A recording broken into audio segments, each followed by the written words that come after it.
Muchachos, ¿alguien tiene dudas? Porque vamos a cambiar ya de tema.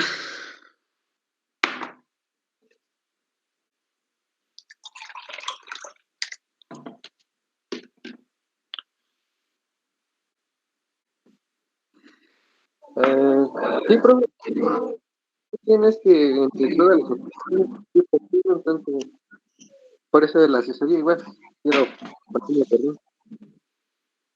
Ángel, no te entendí otra vez, por favor. Es que dudas como tal no hay, es ir siguiendo el procedimiento, pero es como que muy largo y me perdí, entonces no sé bien, pues, no es que tenga dudas, sino que no sé, no sé cómo va bien el proceso, pero ya después con la asesoría, profe. Ok, vamos a dejarles tarea para que a partir de la tarea generen dudas específicas, porque también en la asesoría, pues, si no tienen dudas específicas va a ser bien complicado, ¿vale? Entonces, no sean malos. Vamos a empezar dejándoles tarea.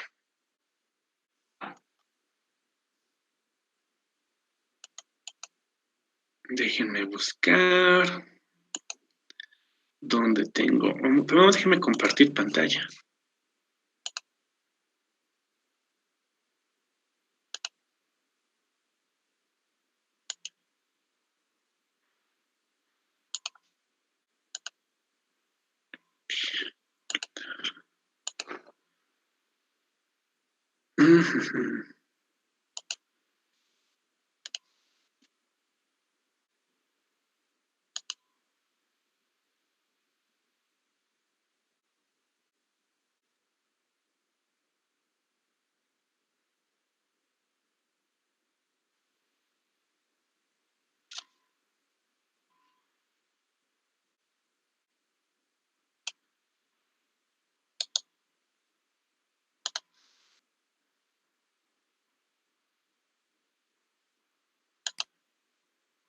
Muy bien, entonces ponemos tarea.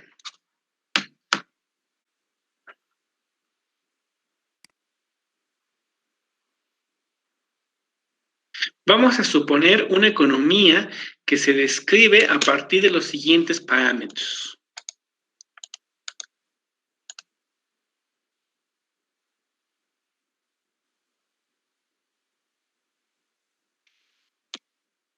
Y son estos, déjenme agrandarlos para que los vean.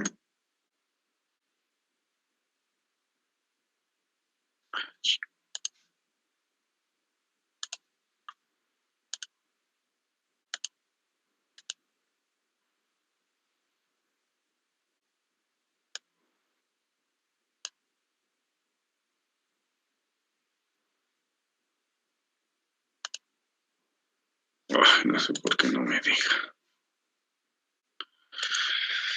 Un segundo, un segundo, un segundo.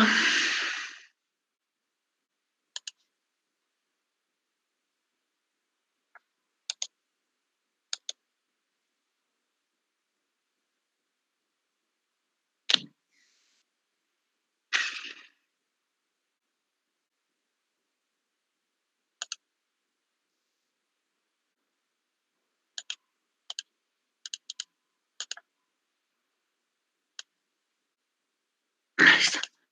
Supongo una economía que se describe a partir de los siguientes parámetros, y son estos, ¿vale? Aquí está Tao, aquí está Alfa, aquí está la autónoma, aquí está Beta, aquí está el gasto público, aquí está LY, LR y M, ¿vale? Y primer inciso. ¿Aún no va a agregar los ejercicios con gamma? Ah, es una gran pregunta. Eso lo dejo la semana pasada, les pongo ejercicios con gamma, ¿vale? Porque les puedo poner ejercicios con gamma, pero si no los hago antes, les pueden salir tasas de interés negativas o cosas negativas y luego no tiene mucho sentido. Entonces, déjenme De hacerlos acuerdo. y ya para que les salga bonito, porque si no, luego no tiene sentido, ¿va? Entonces, primer inciso A.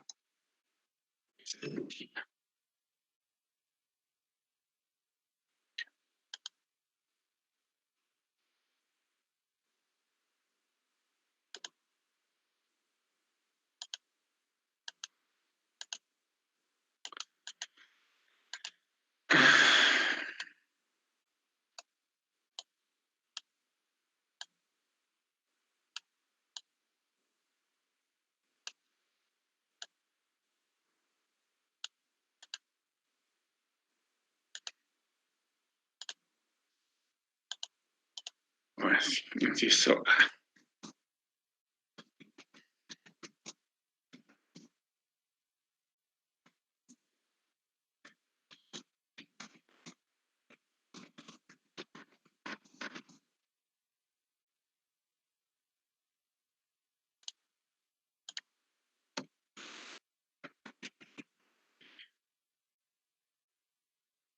Inciso B.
Vale, son todos estos.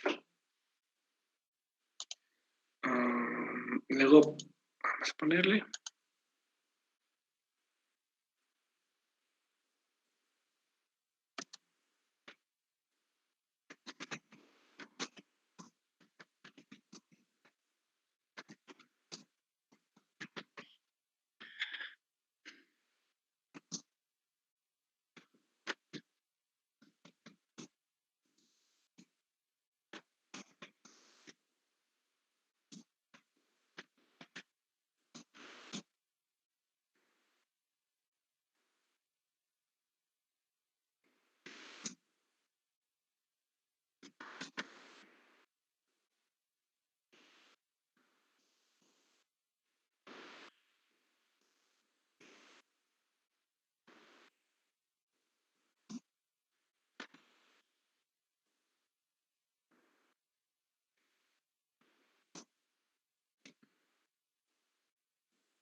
Es que eso de acá. Rotación.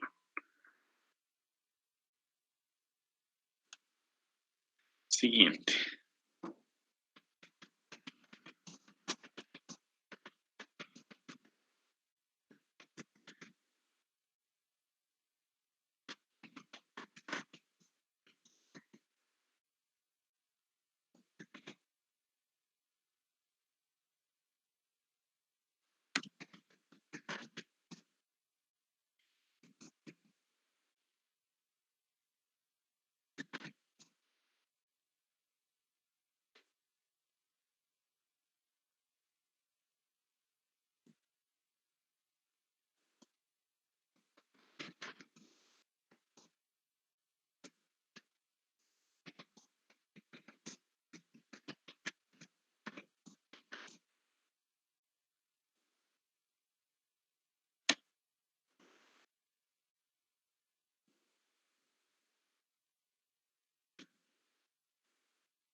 23. Bueno, 25 está bien.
¿Vale? Esos son los ejercicios numéricos. ¿Dudas sobre ellos?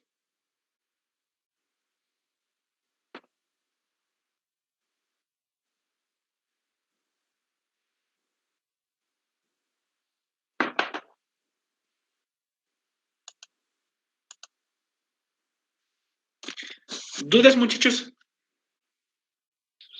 No, pero ¿le podía subir para ver la tabla, por favor, profe? Déjame la pongo más juntita a la tabla. Ahí está. Para que todo aparezca junto. Mira, ahí está. Gracias. No, de aquí. Todos los ejercicios tienen como referencia el primer cálculo, ¿vale? Es decir, el de estos valores.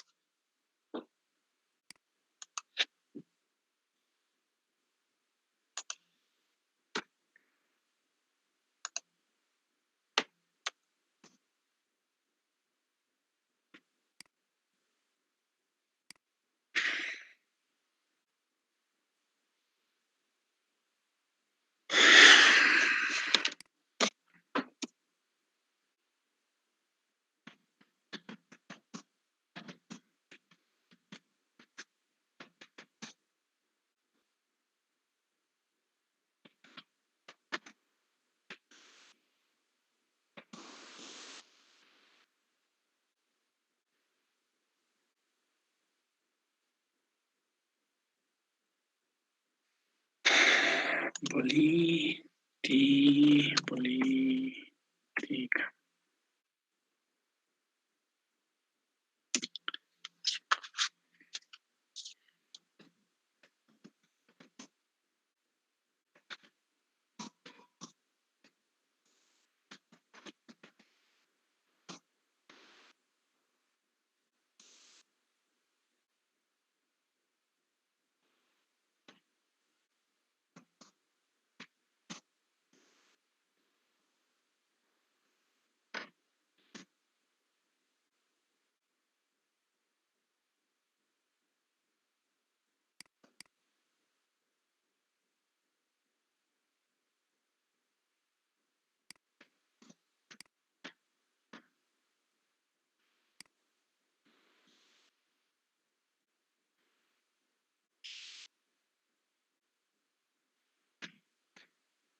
Ok, ¿tienen alguna pregunta sobre la tarea?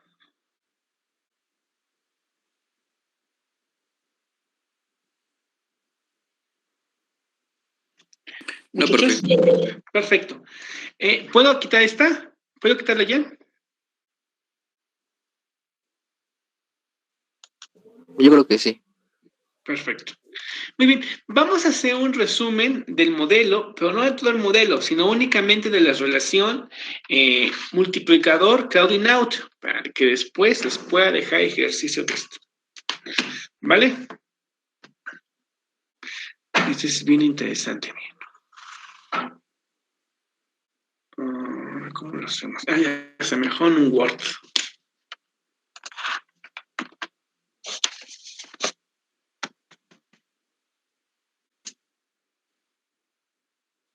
Profe, ¿el multiplicador keynesiano o el fiscal? Ambos. ¿En qué? ¿En la tarea? ¿O en qué? No, es que dijo que la relación entre el multiplicador y Tanto multiplicador keynesiano, multiplicador fiscal, crowding out y crowding in están relacionados. Entonces vamos a ver cómo se relacionan. ¿Vale? Más deja que se haga mi Word y Va, profe.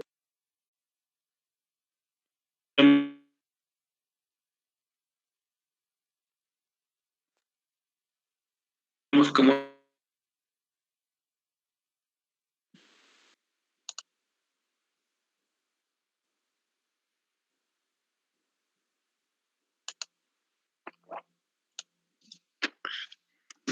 Aquí.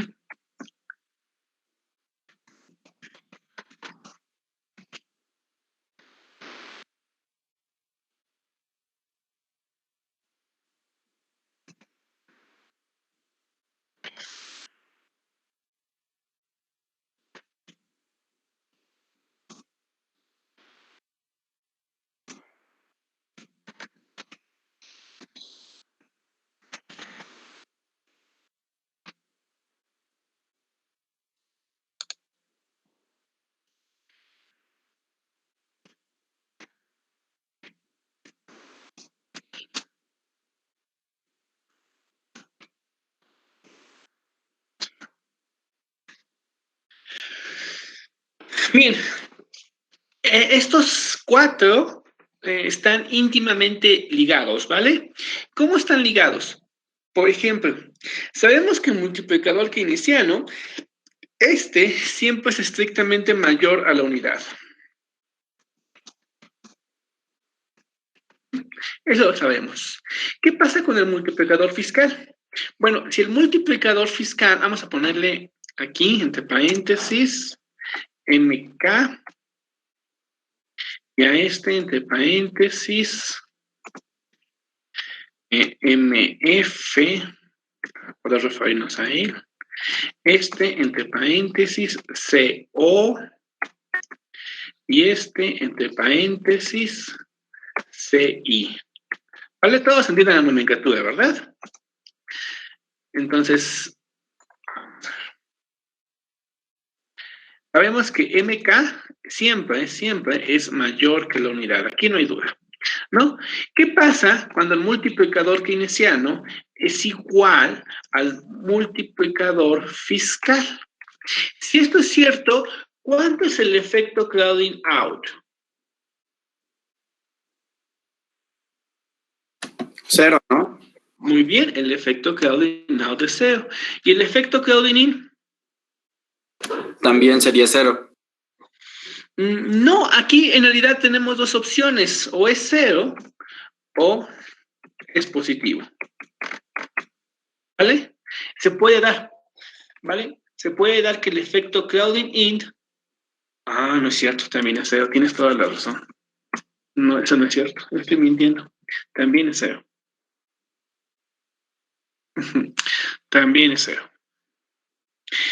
¿Qué pasa ahora cuando, bueno, sabemos que el multiplicador keynesiano es mayor que la unidad, pero el multiplicador keynesiano es estrictamente mayor que el multiplicador fiscal? ¿Aquí qué pasa? ¿Cuánto vale el crowding out?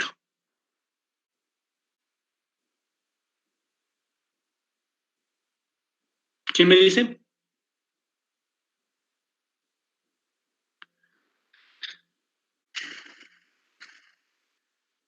¿Cómo es el crowding out aquí? Cuando el multiplicador keynesiano es mayor que el multiplicador fiscal. Positivo. Positivo. Ok, recuerda que el multiplicador es negativo en realidad, porque muestra una reducción. ¿Vale? Entonces tendríamos que preguntarnos si esta reducción es mayor o menor que la unidad. Si es igual a 1, estamos diciendo que un incremento en el gasto público desplaza la inversión en el mismo monto. ¿Me explico?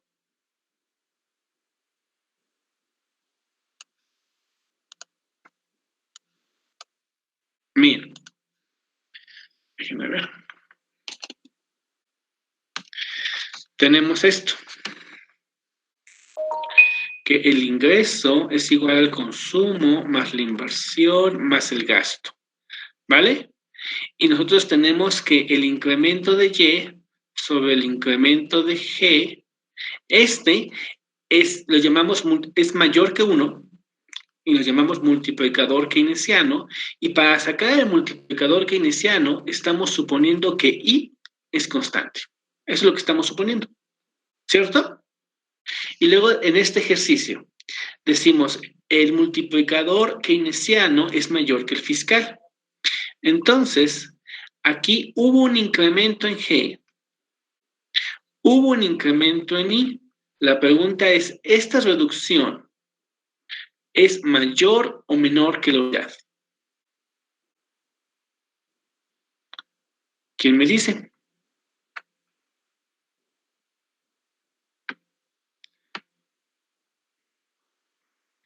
Si fuese igual que la unidad, digamos que este 5, este sería 5.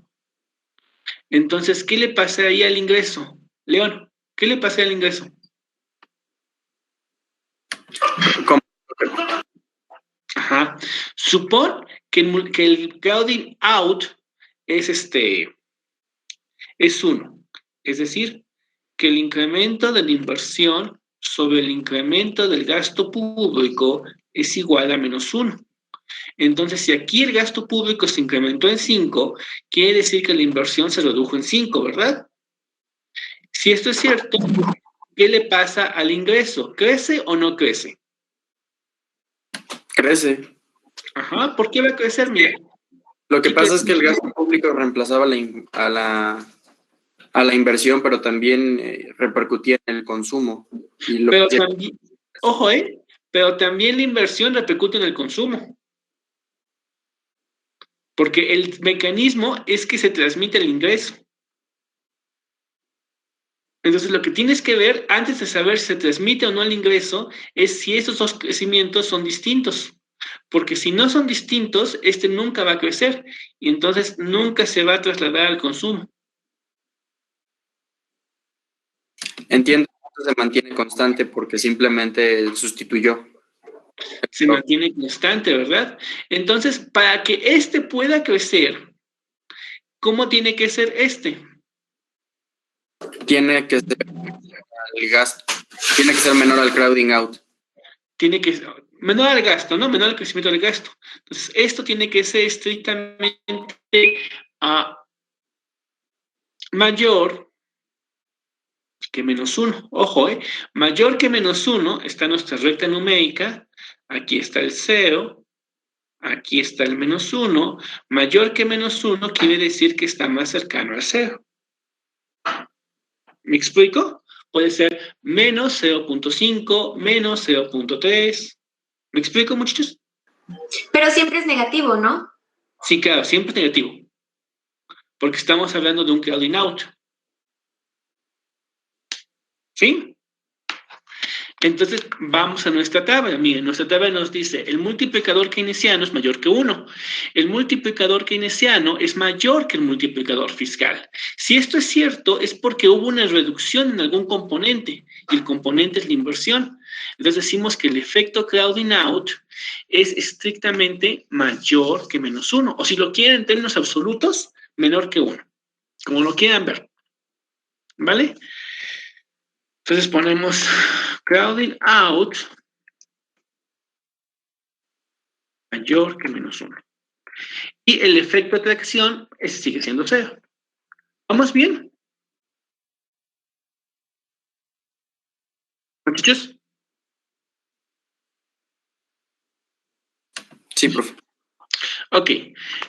Luego podemos decir, el multiplicador keynesiano sigue siendo mayor que la unidad, pero en relación con el multiplicador fiscal, pues decimos que el multiplicador fiscal es igual a 0.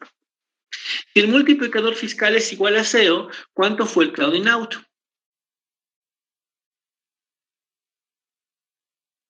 Estamos en el caso que le preguntábamos a León, ¿vale?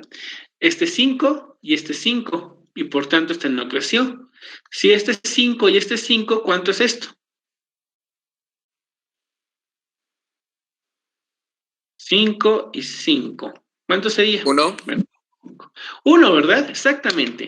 Entonces tenemos que cuando esto pasa, cuando el multiplicador fiscal es igual a 0, es porque el crowding out es igual a menos 1. Y por supuesto, el efecto de tracción es 0. ¿Van siguiendo? Ahora vamos a decir, el multiplicador keynesiano sigue siendo mayor que la unidad, pero ahora el multiplicador fiscal es estrictamente mayor que el multiplicador keynesiano. Si esto es cierto, entonces, ¿cuánto valdría el efecto de desplazamiento, el crowding out?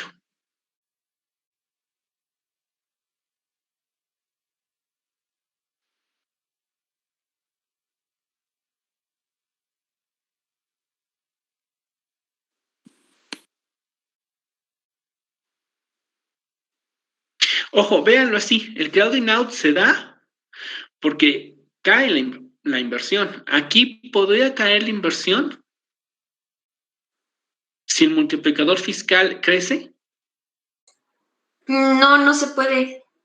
No se puede. Entonces decimos que en realidad no hay crowding out o que el crowding out es 0. ¿Qué pasa con el crowding in? ¿Hay crowding in?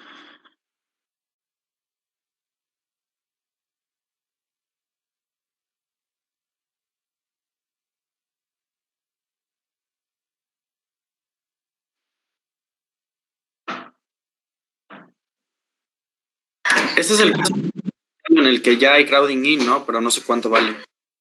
Exactamente, no sabemos cuánto hay, pero sabemos que existe, ¿vale? En realidad, lo que sabemos es que es positivo.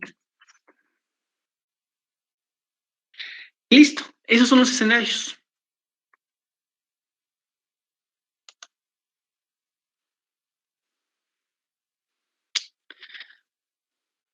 Nada más que me estoy equivocando. Aquí no es mayor, es igual. Déjenme explicar por qué. Miren, estas. Déjenme hacerlo, este grandote.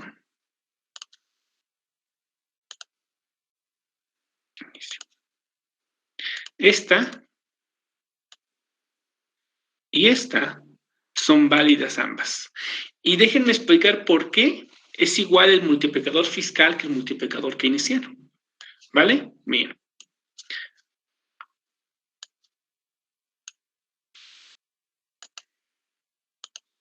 Vámonos aquí.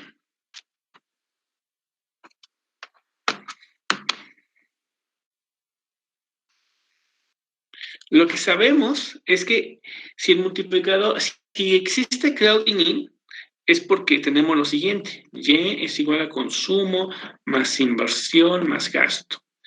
Alfa es igual a alfa de Y.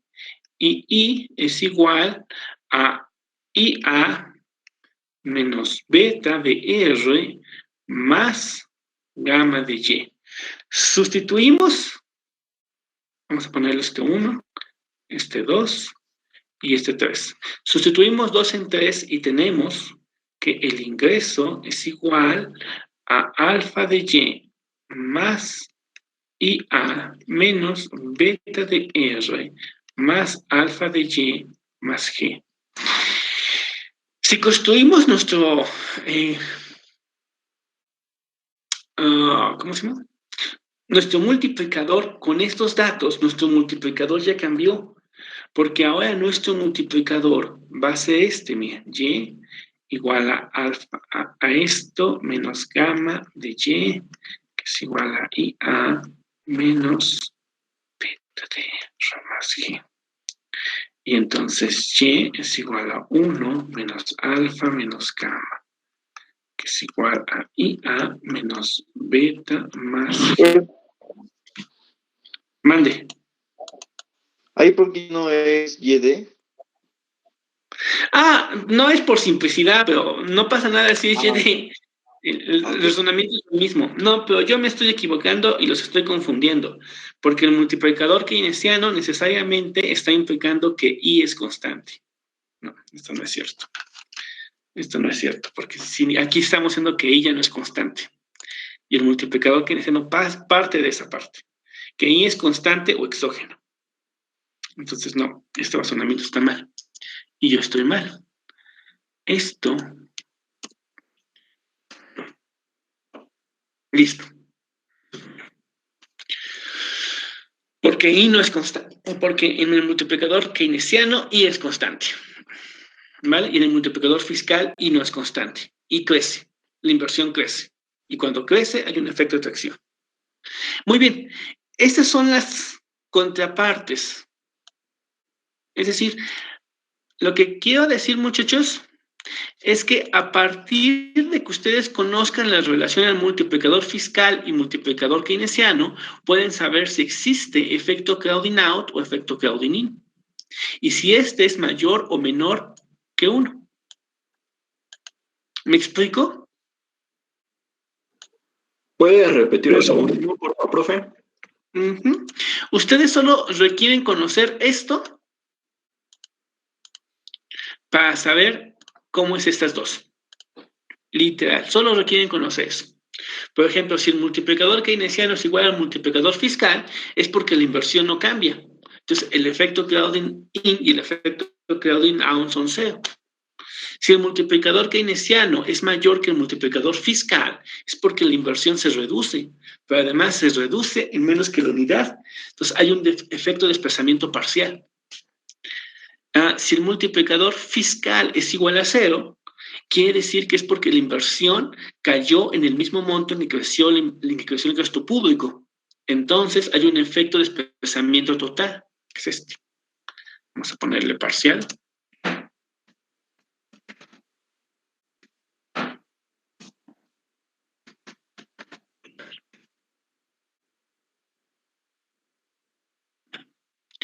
Y si el multiplicador fiscal es mayor que el keynesiano, es porque la inversión aumentó, entonces hay un crowding in. Entonces, en realidad, solo requieren conocer estas relaciones para saber si hubo efecto crowding out, si fue parcial o total, o si hubo un efecto crowding in. ¿Me explico? Sí, profe, gracias. De nada.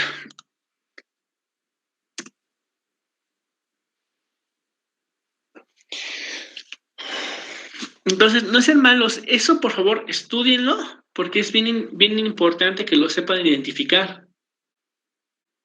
Y sobre todo que entiendan por qué, las implicaciones, por lo menos de manera intuitiva. ¿Va? Sí, profe. Sí, profe. Muy bien. Entonces, les comentaba que avanzamos a otro tema.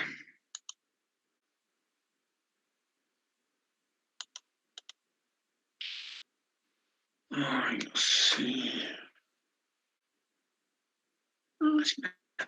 Ok. El tema que vamos a avanzar es mercado de trabajo.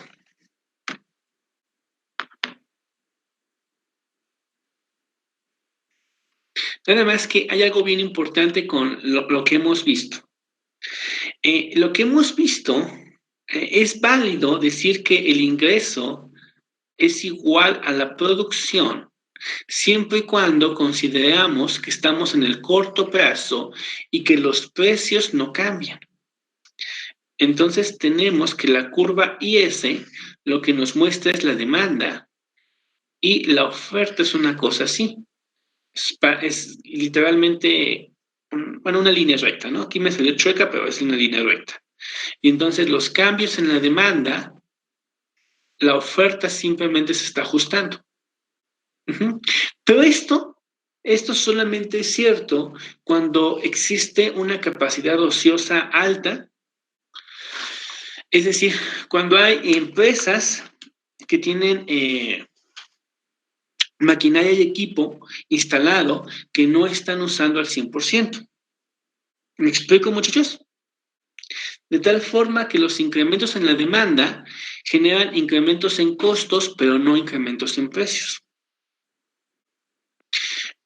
Cuando eso no pasa, es necesario saber de qué depende o cómo se determina la oferta. La oferta. Y entonces, para estudiar la oferta, tenemos que estudiar algo que se conoce como mercado de trabajo.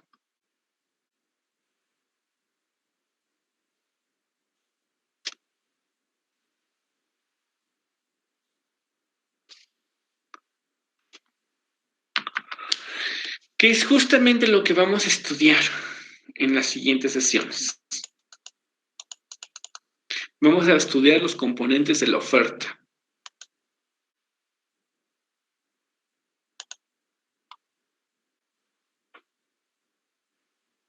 A ver, ¿cómo se les haría más fácil el aprendizaje? Lo que pasa es que tenemos una disyuntiva, tenemos dos caminos, ¿vale?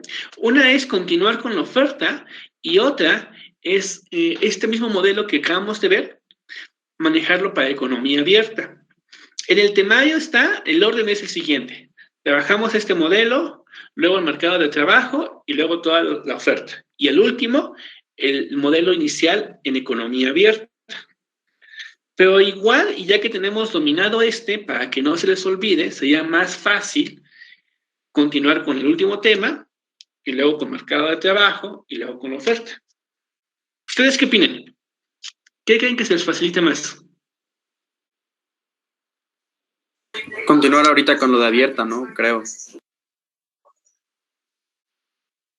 Sí, continuar. Yo también. Bueno, entonces, ¿saben qué? Vamos a posponerle el tema de mercado de trabajo cuando terminemos la de economía abierta, ¿vale? Y vamos a trabajar entonces con economía abierta. El modelo que vamos a trabajar... Ay, ¿por qué estoy tan chueco hoy? El modelo que vamos a trabajar se conoce como modelo Mundell-Fleming, que se llama así por los dos profesores que lo propusieron, el profesor Mundell y el profesor Fleming. Y la pregunta que ellos intentan responder es ¿cómo modifica la política fiscal y monetaria el ingreso en una economía pequeña y abierta? Entonces, lo que estamos analizando ahora, nuestro objeto de estudio, es una economía pequeña y abierta. Este es nuestro objeto de estudio. Economía pequeña y abierta. ¿Qué entendemos por pequeña?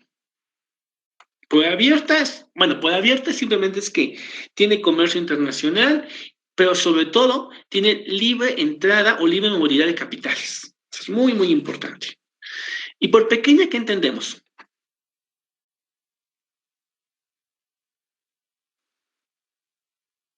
¿Qué es una economía pequeña?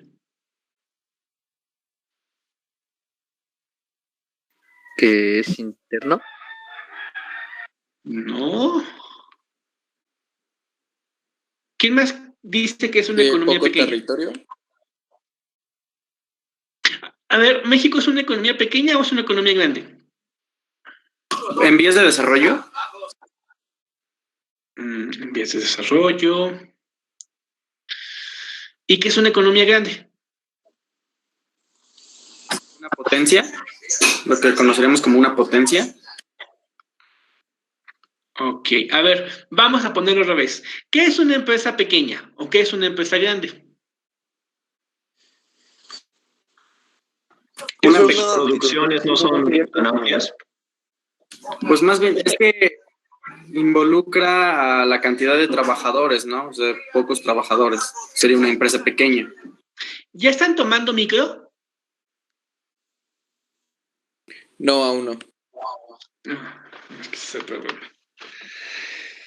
Bueno, miren, en teoría económica, una empresa pequeña es una empresa tomadora de precios y una economía grande es un monopolio. Perdón, una empresa. Vamos con la empresa, ¿vale? Para que lo vayamos entendiendo. La empresa más grande que hay se conoce como monopolio. ¿Saben qué es un monopolio?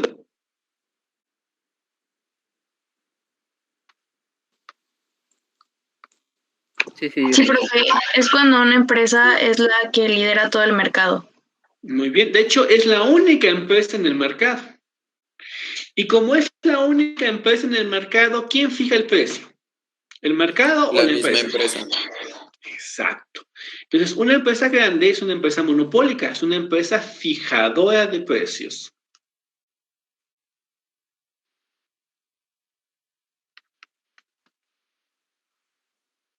Una empresa pequeña es una empresa que no fija precios, es una empresa tan pequeña que su producción no modifica los precios, entonces le conoce como empresa tomadora de precios.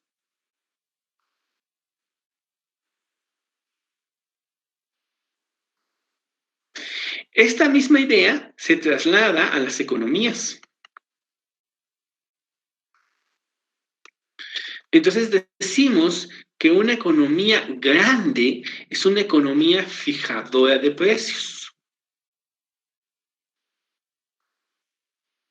Y una economía pequeña es una economía tomadora de precios.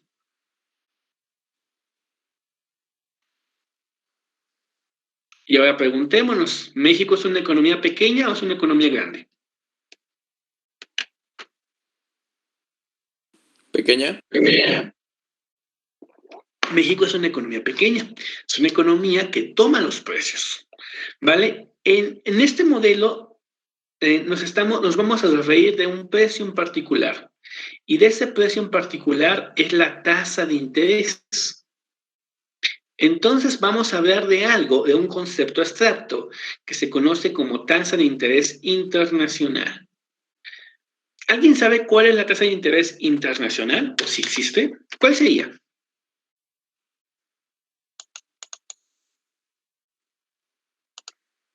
¿Cuál es la tasa de interés internacional?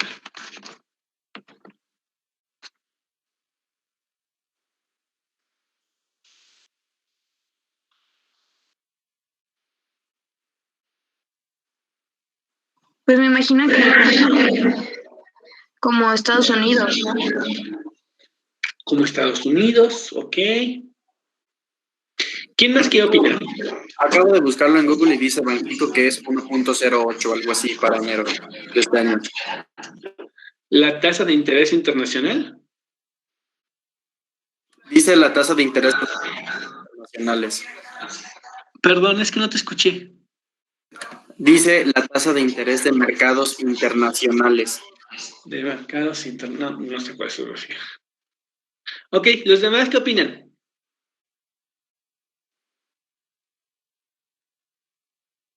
En realidad, muchachos, no existe una tasa de interés internacional o algo que se conozca como tasa de interés internacional.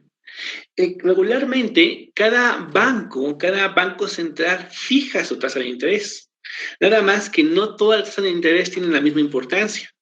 Por ejemplo, la tasa de interés de los CETES se fija con relación a lo que pasa a la tasa de interés que fija el Tesoro de Estados Unidos. De hecho, todas las tasas de interés de toda la deuda de América Latina se fija con base en esa tasa. ¿Me explico?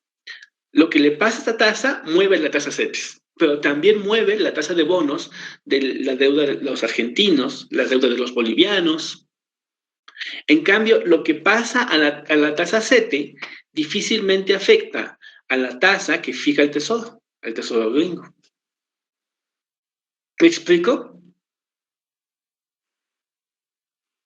De hecho, lo que sí se puede hablar son de zonas de influencia. Por ejemplo, es muy claro que la zona de influencia de Estados Unidos es sobre todo América Latina, pero también tiene influencia en todo el mundo. Es fuerte su influencia. La zona de influencia de Europa, pues es básicamente África del Norte, y también tiene influencia poderosa en otros países, ¿vale? Igual China, por ejemplo, tiene influencia en Asia, en todo el Pacífico. Pero fuera de ahí, la mayoría de los países no tienen esa influencia. Lo que haya con su tasa de interés no va a modificar a los demás. Y de hecho, no pueden modificarla de manera tan independiente sin saber qué pasó con el país que marca la zona de influencia. ¿Me explico?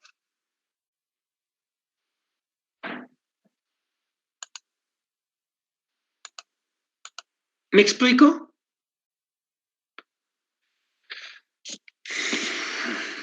A ver, Perla.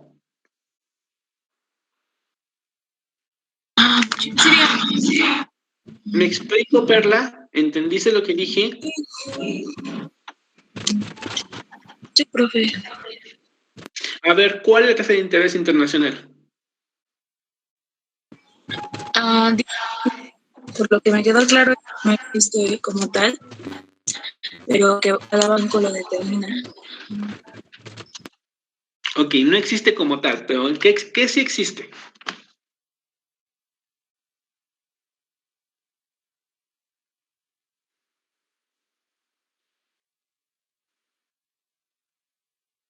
Perla. Bueno, ahí me quedó claro, la verdad. ¿Y por qué no preguntaste?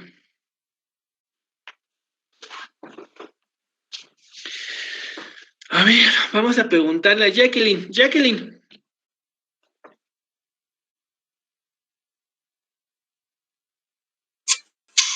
Vale. ¿Me da pregunta que a Pedro? Bueno, bueno, ¿podría repetirla? Porque...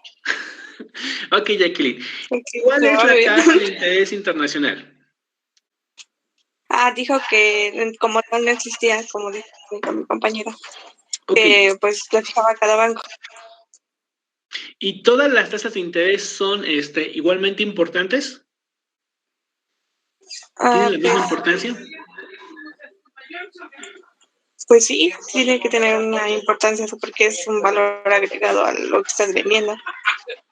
Por ejemplo, bueno, lo que nos está explicando, por ejemplo, yo recordé cuando estaba presidente de Estados Unidos que quería subir la tasa de interés a ciertos productos de importación y exportación. Esas son tasas impositivas.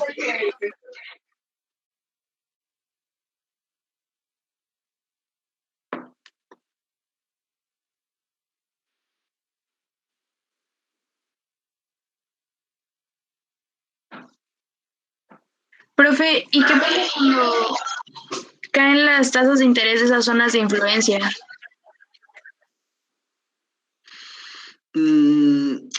Puedes bajar la tasa de interés de tu país. Por ejemplo, cuando la tasa de interés de la deuda de Estados Unidos es muy baja, es cuando los CETES son bajos. Y entonces la deuda mexicana es barata. México se puede endeudar. Pero cuando la tasa de interés de los Estados Unidos es muy alta, entonces la tasa de interés de la deuda mexicana también es muy alta. Y hay que pagar muchos intereses por la deuda. Entonces la deuda se va de acuerdo a las tasas de intereses de Estados Unidos. Más que la deuda, el costo de la deuda se va modificando, así es. Ok, gracias. Profe, ¿puede volver a explicar? Es que hace rato se pregunté, pero creo que no me escuchó, si lo podía volver a explicar. Sí, a ver. Estamos diciendo que en realidad la tasa de interés internacional como tal no existe, ¿vale? Esto no existe. Lo que sí existe es que cada banco central en cada país fija su tasa de interés de su deuda. Sin embargo, por ejemplo, es la deuda de Estados Unidos, la de México, la de Canadá, la de Bolivia. Sin embargo, no todas las tasas de interés son influyen a las demás tasas de interés. ¿En qué sentido? Por ejemplo, si la tasa de interés de Estados Unidos aumenta, si esta aumenta, entonces todas estas reaccionan y todas van a aumentar. Pero, si, por ejemplo, la tasa de interés de México aumenta, esto no va a implicar que la tasa de interés de Estados Unidos va a cambiar, ni la de Canadá, ni la de Bolivia. No lo va a implicar. Entonces, lo que estamos viendo es que en realidad, pese a que todos fijan su tasa de interés, no todas pesan lo mismo. Hay tasas de interés que determinan a todas las demás. A esto se le conoce como zona de influencia. Existen zonas de influencia. Por ejemplo, la tasa de interés más importante, sin lugar a dudas, es la que pone el Banco de Estados Unidos, cuya principal zona de influencia es toda América Latina. Y entonces, por ejemplo, si Estados Unidos incrementa su tasa de interés, es muy seguro que la tasa de interés de los CETES también aumente. Si Estados Unidos baja su tasa de interés, es muy seguro que la tasa de interés de los CETES también baje. No necesariamente los mismos montos, ¿vale? Pero sí en el mismo sentido. Y entonces resulta que esta suele moverse como esta, pero no al revés. ¿Me explico? Es decir, como tal, es un CETE. Es un certificado que emite el Banco Central de Deuda Pública. Es la deuda pública, CETES. Y tú le puedes comprar al gobierno deuda pública, tú puedes comprar CETES. Lo que compras es ese, es un certificado de deuda.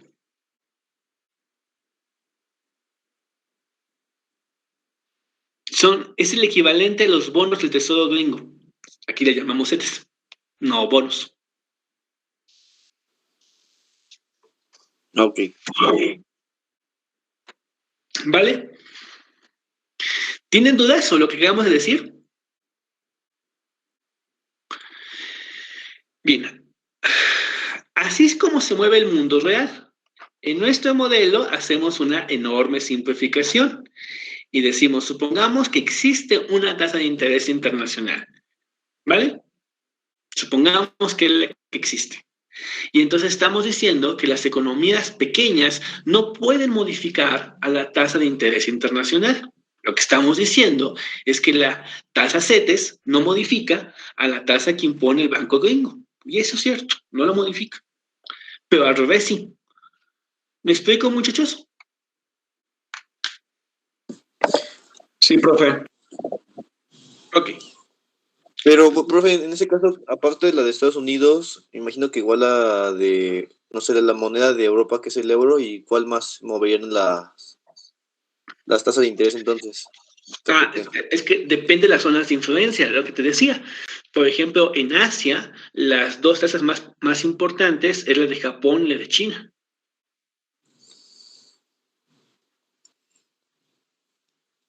¿Vale? En América Latina es la de Estados Unidos. En África del Norte y gran parte del Medio Oriente es la de Europa. Ok. ¿Vale? Muy bien. Vamos a dejar la sesión hasta aquí y mañana, la siguiente sesión avanzamos en nuestro modelo, ¿vale?